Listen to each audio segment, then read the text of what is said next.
The Duke and Duchess of Sussex, who stepped down from their active roles in the royal family in 2020, have criticized the UK and world governments over COVID vaccines.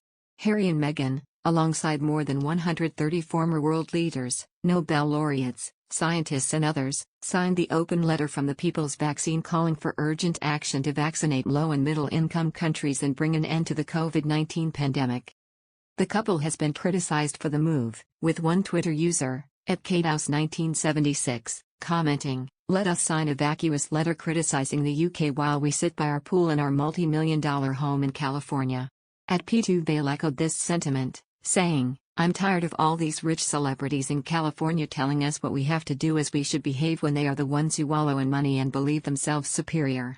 @Anne Royal Flush added, "That's about all they are capable of doing, releasing statements, signing letters, and giving speeches. They've literally done nothing else to ensure vaccines reach everyone. They've not even shared photos/statements of them taking the vaccine to encourage their fans to do so too." @Amaya Torque said, "Tell them to shut up already, they don't live in the UK." In other news, an appearance by Meghan Markle and Prince Harry at the Queen's Jubilee could be essential for helping the royal family to move on from the alleged fallout with the couple since the Oprah Winfrey interview, Omid Scobie has claimed.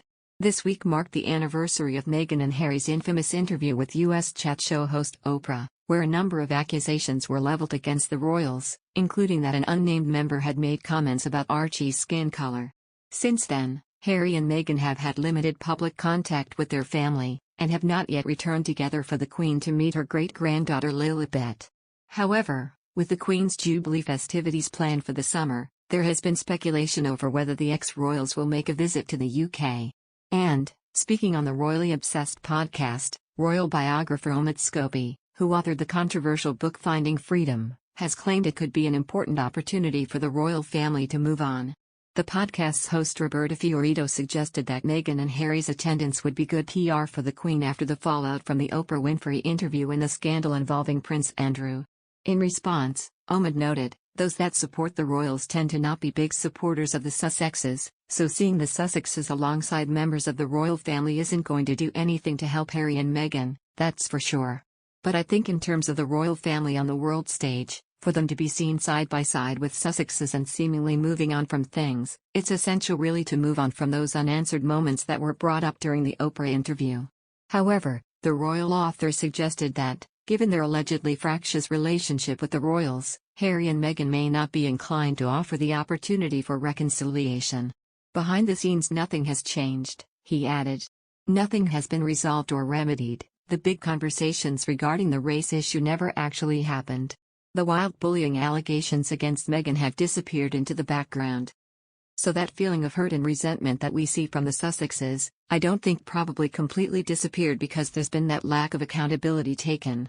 Ultimately, though, Omid suggested that whether the Duke and Duchess return may come down to whether Harry's ongoing court case against the Home Office is resolved by the festivities in June. The Prince launched a lawsuit challenging the Home Office decision to not allow him to pay for police security, alleging via his lawyers that he did not feel safe returning to the UK with his family. "Whether we actually get to see the couple really is down to the security issues," Omid continued. "I think that's a real shame if it doesn't happen, because I think sometimes all it takes is those sort of picture moments where you can see the couple coexisting alongside the rest of the family for others to sort of move on from this story of a fractious relationship that has existed for so long. But now it's down to logistic problems and I don't know if we'll beat them in time."